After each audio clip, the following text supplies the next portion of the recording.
Hey there, and welcome into another episode of the Route 1 Rundown. I'm your host, Steve Gorgie, and I'm thrilled to be back for another episode because we have a big game this weekend for the Maryland Terrapins. The Terps are 3-0, off to a great start, winning 3 games by 30 or more, and now they face a ranked team on Friday night, tomorrow night, in the Marquette Golden Eagles, and it should be a great matchup. I'm going to dive deep into that one, but first, I'm going to recap the week that was for the Terps, getting 2 big wins. And as you can see here, if you're watching on YouTube, I have my big game shirt on. It's one of my favorite Maryland shirts. Take a look if you're on YouTube right here. I'm going to take a step back for you.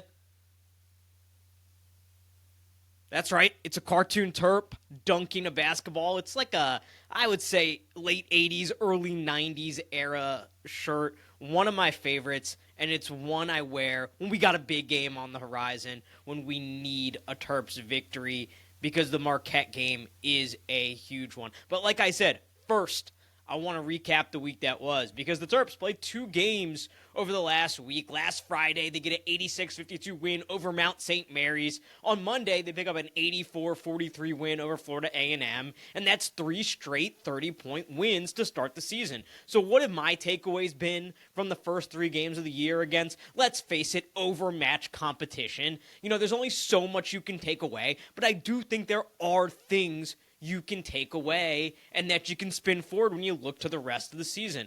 The one thing that is really standing out to me right now is I think Maryland has much better depth among its guards, and really for the team as a whole, than it did last season. Last season, it was Jahmir Young, and a side of Julian Reese. Jahmir Young, through no fault of his own, was asked to do way too much for this team, and we just the Terps didn't have anybody else in the backcourt that could really pick up a lot of that scoring slack. It was Jahmir or nothing, especially in the backcourt. And again, no fault of his own. It's what he was asked to do. Through 3 games, I see a lot more depth for Maryland in that backcourt. You had Rodney Rice, the Virginia Tech transfer, who has really been a standout to me over the first couple games. Against Mount St. Mary's, he goes absolutely off. 28 points on 10 of 14 from the field, 3 of 5 from 3. If Rodney Rice can be anything close to that on a consistent basis in conference play, he's going to be a real weapon for Maryland. That was huge to me. Then you have Selton Miguel, who's been off to a bit of a slower start here. He's been in the starting lineup in each of these games, but he hadn't really made his presence, I would say, felt in a major way until the first half against FAMU. He had 11 points in that first half of that game. He ended with 14, but I thought that FAMU game was where we started to see a little bit more from Selton Miguel, and you could start to see why he was highly regarded last season in the AAC, why he was getting, honors in that conference, why he was a guy that this staff was interested in coming into the season, why they brought him in. The thing you want to see more of with Selton Miguel, though, is you want to see that 3-point shooting improve, and we'll talk about that in just a minute here. But he's 27% from the field right now, but you saw the flashes. You saw the flashes with him against FAMU. So Selton Miguel is a guy that very much seems like he can be a contributor, and whether Rice or Miguel is starting, I think will be something interesting to watch as the season goes on. I would say at this exact moment, Rodney Rice has been coming off the bench, but the way he's been playing, I wouldn't be surprised if he's a guy that moves into the starting lineup at some point. And then we have Jacoby Gillespie, the point guard, the guy who was tasked with replacing Jahmir Young. He's been quiet, quite honestly. I think he's slipped a little bit under the radar because you had Derek Queen in that unbelievable opening game for him, his first game of his Maryland career, where he goes off for, 20 and 20, 22 and 20, whatever it was. He had at least 20 points and at least 20 rebounds. So you had Derek Queen go off. Then you have Rodney Rice with that 28-point game against Mount St. Mary's. Jacoby Gillespie has been a little bit quieter. 12 points, 13 points, and 16 points respectively. He's been quiet, but he's been effective in these games. He's had a very efficient 138.8 offensive rating on KenPom, and on evanmaya.com, that's a site I really like to use for advanced player stats, he has the 5th best OBPR in the Big Ten, which essentially is a rating of the offensive value a player brings to the court. It takes into account both what they do from an individual efficiency perspective, but also how they impact the teammates when that player is on the court as well. And according to those ratings, Jacoby Gillespie has been very effective through 3 games, only behind Braden Smith and Fletcher Lawyer at Purdue. And it's not necessarily in this order, but those are the 2 Purdue guys. Peyton Sandford from Iowa is ahead of him, and Bruce Thornton from Ohio State. All very high quality, high caliber players who I think will be in the all Big Ten discussion certainly this year. So he's in very good company right there. He's been very good both offensively and defensively, but I think his offensive impact has been a little bit, underrated or underappreciated so far just because of how magical that opening game was for Queen. And then the surprise we got with Rodney Rice in that second game against Mount St. Mary's. But Jacoby Gillespie, I think so far has admirably filled that role that Jahmir Young left. He's been a good playmaker. He has one of the higher assist rates on the team, almost a 21% assist rate, which is very good. And I think he has been a guy who you look at and you say, again, okay, this is why they brought him in. He can be a contributor at this level. So I think there's more depth there. I also think, there's a little bit more depth in the front court too, because you have both Derek Queen and Julian Reese. That's a big deal. It's a big deal to have both of those guys, and that's something we're going to continue to watch and talk about all season long, is how those guys play together.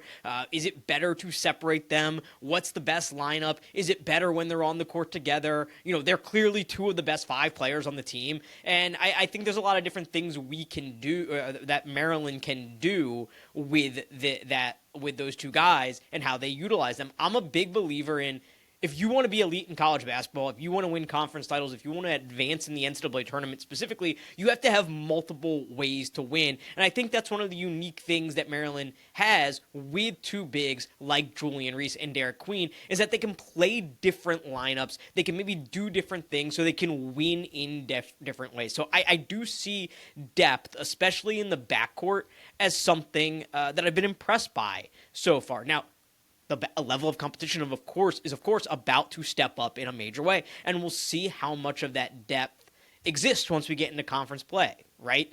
That's the thing to watch always as you go through a non-conference season. And so while I've been impressed with the depth, something that I am still a bit concerned about is the 3-point shooting. It still appears to be a bit of a concern. Just 3 games in, as a team, Maryland shooting sub 30%, 252nd nationally, and every player outside of Rodney Rice and Jacoby Gillespie, who are both shooting very well, who are both 40% plus from beyond the arc, but every player outside of those 2 guys with at least 5 3-point attempts this season is shooting 27.3% or worse, and that includes Selton Miguel, Deshaun Harris-Smith, Chance Stevens, and Jay Young, the rest of that backcourt there.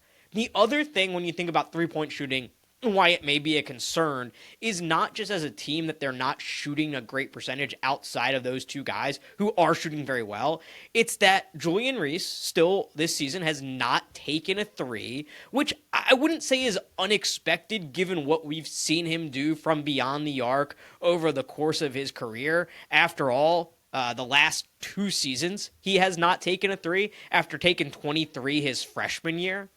But we thought maybe we might see a little bit more of an outside game from him. And then Derek Queen, who, he has popped it at times. He seemed pretty confident in taking those shots. He's 0 of 4. I think when you think about those 2 guys playing together, you really want to see one of them be a threat from the outside, just from a spacing perspective, just so teams have to respect one of those guys when they're out on the perimeter. So they can't just pack it in inside and make Maryland one-dimensional. That's something that I do still have some concerns with when I think about this team offensively. It's the 3-point shooting. But on the plus side of things, Rodney Rice and Jacoby Gillespie have both been very good and very impressive from 3. And I don't know that there was a guy on the team last season that could put up a performance like Rodney Rice had against Mount St. Mary's, where he rips off what did I say at the beginning? I think it was a 3 of 5 from beyond the arc in that game. I don't know that there was a guy who could really get hot like that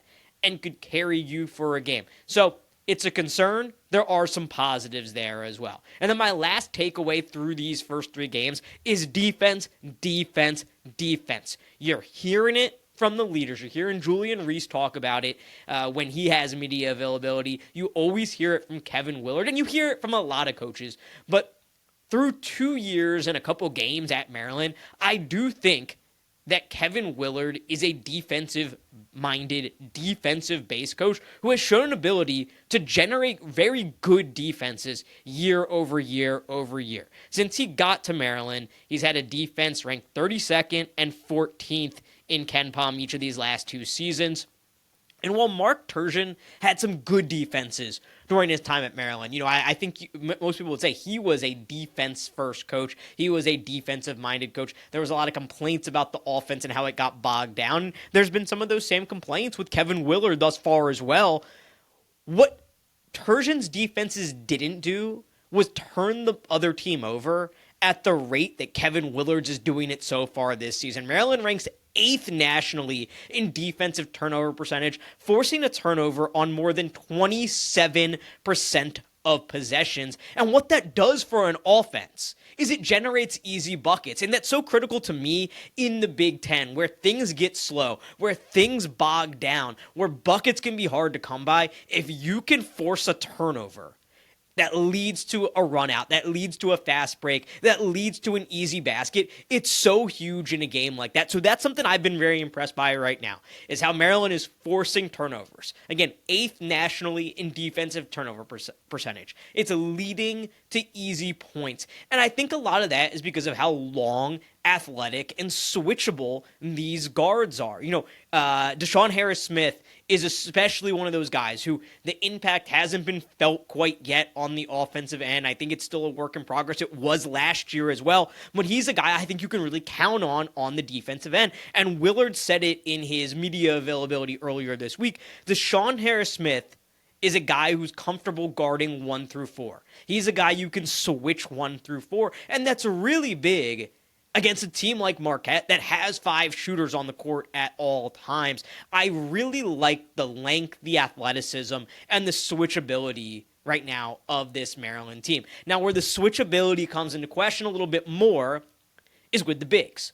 Can Derek Queen switch on the perimeter? Can Julian Reese switch on the perimeter without getting into foul trouble, especially for him, is the question. But I think, again, if this goes along with the guard depth, I like this guard depth on a defensive end as well, and I like what they bring to the table defensively. You also have a guy in Gapare in the front court who he's never going to be a major offensive contributor for this team, but you've seen so far what he can do defensively. You've seen some chase down blocks. You've seen his athleticism. I think this team, if it's going to make the tournament, it's going to be because it has an elite defense. And right now, very early in the season, it's number 5 in adjusted defensive efficiency on KenPom, and they're turning teams over at an incredibly high rate. All things you really like to see, albeit against overmatched teams early in the season. Now let's get into this big game because it is a big game. 3 overmatched opponents. Now Maryland has a chance to take on a power team, a team that's been really successful over the past couple of seasons. It's the Marquette Golden Eagles. They're led by head coach Shaka Smart, who's in his 4th season in Milwaukee. They're coming off a 2 seed last year and a Sweet 16 appearance. That's their second 2 seed in a row, and they have built this program in a very old school kind of way. This is a team that has not taken a single transfer over the last 2 seasons. So they have a deep group, an experienced group, a lot of guys who have played together. They do have some freshmen that are in their lineup, and they lose from last year's team 2 really important pieces, 2 key cogs in their point guard Tyler Kolek and the big man Oso Ighodaro, both guys who were drafted and are playing in the NBA right now. So they lose some pieces from last season, but they also return a lot of guys who have consistently played together.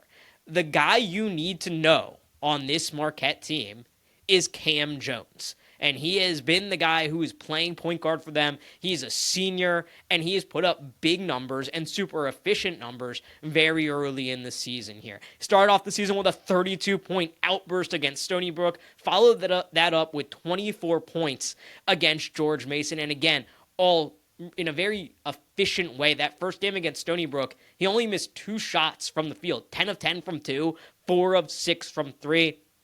He's a guy who is excellent. He's a guy who is a playmaker as well. He's a guy who has filled that Tyler Kolek role in an excellent manner, I would say. And then his backcourt mate, Stevie Mitchell, is another guy who's been around forever. He's a senior, and he's played 4 years at Marquette. These are guys who have played together for a long time. So when you look at this team, some of the computer numbers out there, they are number 25 in the KenPom rankings. By comparison, Maryland's number 30. And Maryland is actually a 3-point favorite according to KenPom in this game.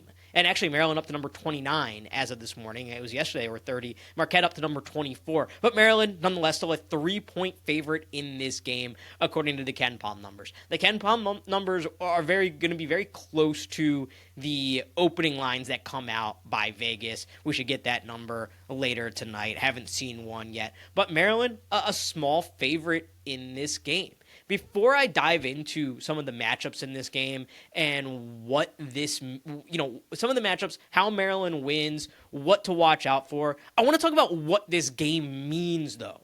Because last season, Maryland lost a game very early in the year. Maryland went down to whatever tournament it was. I think it was in Asheville. Second game of the season, they lose to Davidson. Then they follow that up in Asheville with a loss to UAB. They go up to Philly, lose to Villanova. They start off the season 1-3. And it felt like at that point, the season was completely off the rails, both in terms of a fan interest perspective, as well as a play on the court perspective. There were moments in the season where it seemed like, okay, can they get back into this thing? I'm thinking about that upset win over Illinois early in January. It's like, okay, can they make a little bit of a run here? Can they grow as a team? But it just never seemed to get there. And maybe it would have been doomed no matter what. It just wasn't the right mix of players. It wasn't a well-constructed roster. I think we can all agree on those things. But from a fan perspective, I think fans checked out by the time Maryland lost that game to Villanova, and it was one of the ugliest games I've ever seen. That was November 17th.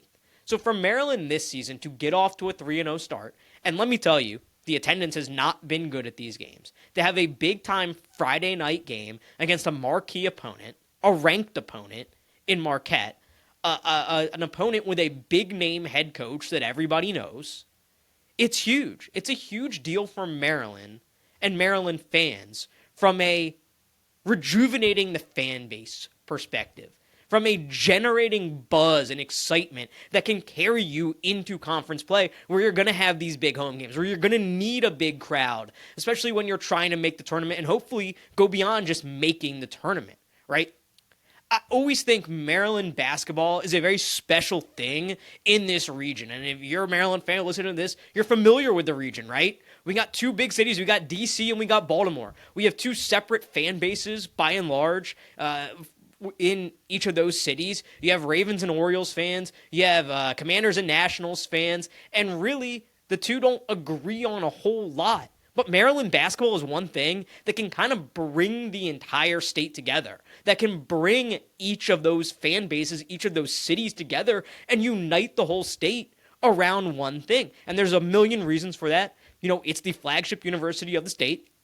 It's a program that's had great success over the years. It's a program that's won a national championship over the years. It's been a program that the entire state can get behind.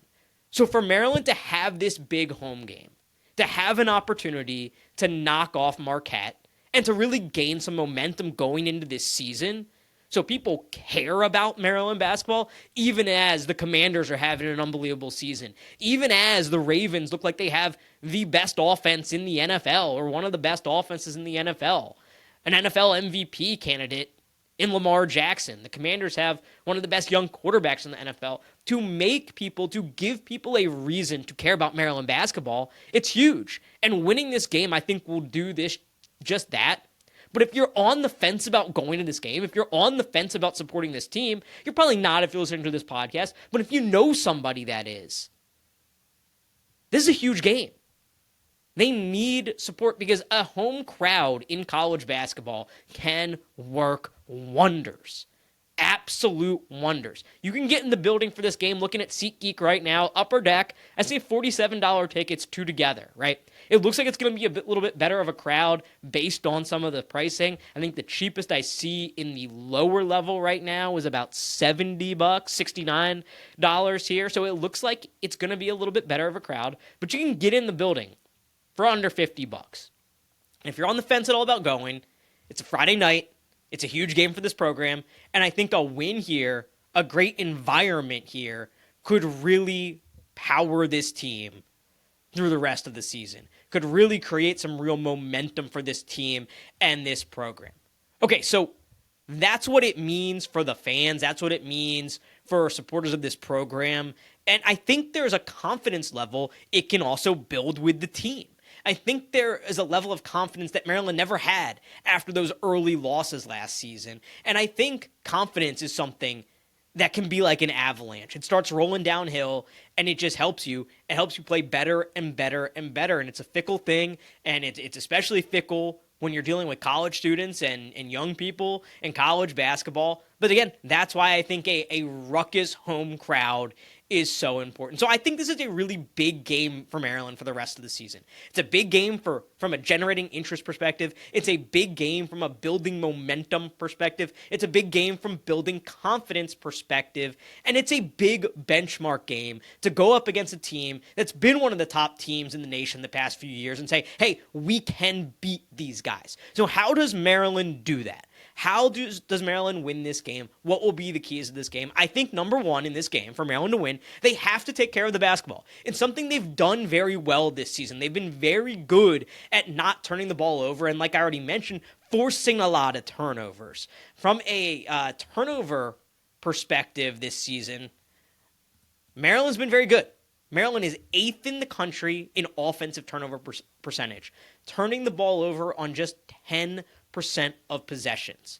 Now, Marquette's bread and butter, if you've watched Shaka Smart at any point in his career, it's that havoc defense. It's forcing turnovers. It's making you uncomfortable. And as good as Maryland's been at turning its opponents over this season, Marquette has been just as good. Maryland 8th in the country in defensive turnover percentage. Marquette 9th in the country at 27% as well. We're just talking percentage points different here. Marquette will turn you over. I watched their game against Central Michigan the other night, and at one point in the first half, it was the under 8 time out of the first half, Marquette had 12 steals and 24 points off turnovers.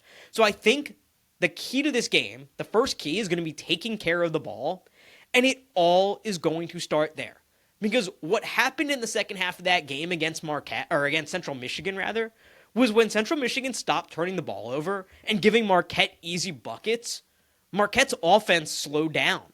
It was a bit more of a slog. Points weren't coming so easily. So I think that's a huge key in this game is you can't turn the ball over because, of course, you can't turn the ball over and give the other team extra possessions, but also you can't give them the easy points. Now, the other thing is when you take care of the ball and you get a shot up, you give your offense, you give your bigs a chance to get an offensive rebound. And I think that's an area where Maryland could have a real advantage in this game.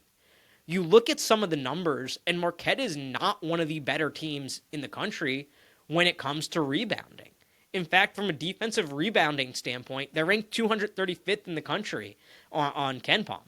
Maryland hasn't been like top 10 or anything, but they've been pretty good, 132nd in the country on KenPom from an offensive rebounding perspective, and really good from a defensive rebounding perspective. Maryland does not give up offensive rebounds to the other team. So when you take care of the ball, you get shots up, you're going to give Julian Reese a chance to go get an offensive board. You're going to go give Derek Queen a chance to get an offensive board. And I think that's going to be really big because you look at Marquette's bigs in Ben Gold, who is a tall guy at 6'11", and David Joplin, who at their 4, who's not quite as big at 6'8", but they are guys who are really shooters. In fact, they lead the team in three-point attempts. David Joplin has more three-point attempts than anybody else on the team at 26. Ben Gold has 21. That's their big man. And they were asked about Ben Gold, Derek Queen, and Julian Reese earlier this week. Derek Queen said all he wants to do is shoot. All he wants to do is shoot. Now, that's going to present challenges to Maryland, probably on a defensive end, something they're going to have to watch out for and figure out how to defend, because that is going to be a tough thing. But on an offensive end for Maryland, I think there's going to be a chance for them to get offensive rebounds with those two bigs. Thing is, you got to take care of the ball and get shots up. That's why I'm saying it all starts there with taking care of the basketball. That could lead to some of those offensive rebounds. Now, also offensively for Maryland, I think one of the other keys will be playing through the post. I kind of think in this game, if Maryland plays more of a Big Ten style of play, if the style of play in this game is a Big Ten style of play, meaning slower, meaning playing through the post, I think Maryland has the advantage. If it's played at a breakneck pace, if it's up and down, if it's guard-heavy, guard-focused, guard-oriented, a Big East style of play, I kind of think Marquette has the advantage in this game. You know, against a lot of Big Ten opponents, I think Maryland can play that way and play very effectively and win. But I don't know if you can out Marquette at their own game. There might be times to do it. There might be times to press. Maryland's press has been very effective both this year so far and, at various times throughout the last 2 years under Kevin Willard. But I kind of think playing through the post, utilizing your strength, which are those two big men, if you're going to go position by position, that's where Maryland has the biggest advantage. I think playing through the post is going to be a key. Now, one of the keys with that is when Julian Reese or Derek Queen get the ball in the high post, are they going to be able to take care of the basketball? It all goes back to taking care of the basketball. Because you look at that Central Michigan game again, and there were so many instances in that game where Central Michigan turned their back to the defense and somebody came over to trap and stole the ball. You can't do that against this Marquette defense. You can't turn your back to the defense. So that's something that I'm interested in. If they do play through the post, can they get them? Can these guys, Queen and Reese, get positioned down low? And can the guards get them the ball before they're swarmed? That's going to be the challenge, is, getting it through those passing lanes, getting it to those guys. But I do think that's probably going to be the most effective way to beat this Marquette team. I don't know that Maryland can out Marquette. Now, on the defensive end for Maryland, Marquette is a team that's going to shoot a ton of threes. That's what they do. They get up and down the court and they shoot a ton of threes. So far this season, they have the 17th highest three-point field goal per field goal attempt rate in the country. So over 53% of their field goal attempts are from beyond the arc. And that's consistent with, what Shaka Smart has done over the course of his career at Marquette in particular. It's probably not that high, and it won't be that high over the course of the season. Like last year, they ended at 41% of field goal attempts were three-point attempts. That was still good for 84th highest in the country. They are going to put up a lot of threes, and a lot of those threes are going to come from their bigs, from their 4 and 5. Now, the key is going to be, keen on Cam Jones, because he's not just a scorer. He is a very good distributor of the basketball, a very good playmaker, but I do like what Maryland has there. Deshaun Harris-Smith is going to be the guy, I would think, to start on him. And he was asked about guarding Cam Jones. What he said is he really likes to go left, and I want to take away his left hand, and I want to deny him the basketball. So that's going to be the keys to watch, I think. Can they make Cam Jones, can Deshaun Harris-Smith and whoever else guards him, make Cam Jones use his right hand more? And can they deny him the basketball when he doesn't have it in his hands? Can they deny him the touch? Because a guy can't hurt you if he doesn't touch the basketball. But I like what Maryland has in Deshaun Harris-Smith. I like what Maryland has with its length and athleticism at guard. Got to keep Harris-Smith out of foul trouble. I think that's going to be a big key in this one. And then we will see how Queen and Reese can defend these big shooters on the outside. How do they handle a Ben Gold on the outside? Can Julian Reese stay out of foul trouble? Those are the big questions for me in this one. But I think it's going to be a doozy. I think these are two really fun teams to watch. There's clearly a ton of talent on both teams. Both teams like to get up and down the court, but I do think that Maryland may benefit more from using that selectively, from playing a little slower at times, from bogging down Marquette, making them play a half-court game. Because when they had to play a half-court game offensively against Central Michigan, it didn't look anything like it did when they were going on a 21-0 run because they were getting steal after steal after steal, open three after open three after open three. I think there's going to be a time for Maryland to run and press and certainly take advantage of easy buckets and easy point opportunities when you can. But I think if this game looks more like a Big Ten game, Maryland has the advantage. If this game looks more like a Big East game, then Marquette's going to have the advantage in this one.